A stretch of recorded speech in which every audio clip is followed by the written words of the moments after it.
প্রিয় BA first সেমিস্টারের ছাত্রছাত্রীরা এবং যারা থার্ড সেমিস্টারের ছাত্রছাত্রীরা রয়েছে, তোমাদের যাদের আইডিসি পেপারে ইকোনমিক্স সাবজেক্টটি রয়েছে, তোমাদের জন্য আজকের এই ভিডিওটি অত্যন্ত গুরুত্বপূর্ণ হতে চলেছে। কারণ আজকের এই ক্লাসে আমি তোমাদের যে প্রশ্নগুলো বলবো একদম 100% তোমরা এখান থেকে কোশ্চেন কিন্তু কমন পাবে, যে কলেজেই তোমাদের হোক না কেন।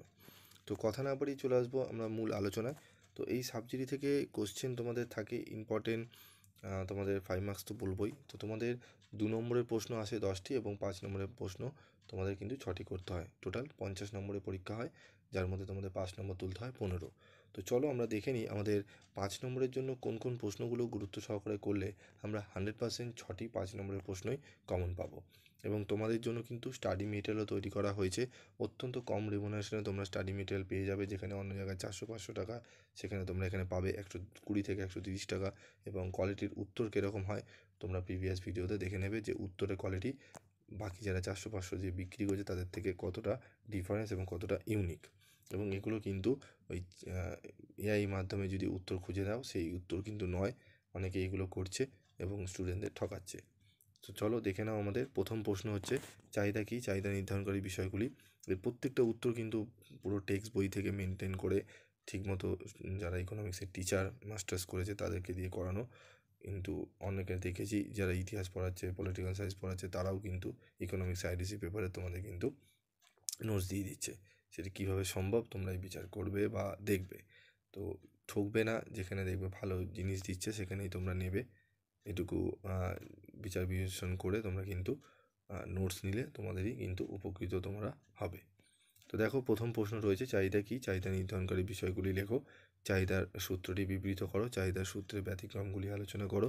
চাহিদার পরিবর্তন ও চাহিদার পরিমাণের পরিবর্তনের মধ্যে পার্থক্যটি কী আলোচনা করো। চাহিদা ও যোগানের মধ্যে কীভাবে ভারসাম্য দাম নির্ধারিত হয় তা ব্যাখ্যা করো। চাহিদার দামগত স্থিতিস্থাপকতা কী কী বিষয়ের উপর নির্ভর করে তা ব্যাখ্যা করো। পূর্ণ প্রতিযোগিতামূলক বাজারের বৈশিষ্ট্যগুলি আলোচনা করো। বাণিজ্যিক ব্যাংকের কার্যাবলী ব্যাখ্যা করো। কেন্দ্রীয় ব্যাংকের কার্যাবলী ব্যাখ্যা করো। জাতীয় আয়ের বৃত্ত শোধের ধারণাটি ব্যাখ্যা করো। বাণিজ্যিক ব্যাংক ও কেন্দ্রীয় ব্যাংকের কার্যকলাপের পার্থক্যগুলি আলোচনা করো। মুদ্রাস্ফীতির সংজ্ঞা দাও। চাহিদা বৃদ্ধিজনিত মুদ্রাস্ফীতি এবং ব্যয় বৃদ্ধিজনিত মুদ্রাস্ফীতির মধ্যে পার্থক্য নিরূপণ করো। মুদ্রাস্ফীতি নিয়ন্ত্রণকারী আর্থিক নীতি ব্যাখ্যা করো। ফিজিক্যাল বা রাজস্ব নীতির উদ্দেশ্যগুলি লেখো। আন্তর্জাতিক মুদ্রা তহবিলের কার্যকলাপগুলি উল্লেখ করো। খুবই গুরুত্বপূর্ণ প্রশ্নগুলো বাছাই করা রয়েছে। তারপর রয়েছে WTOর মূল কার্যাবলী আলোচনা করো।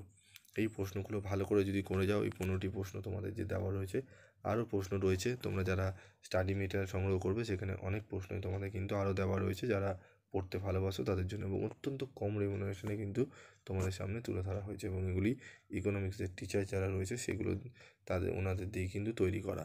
ঠিক আছে, তাই যেখানে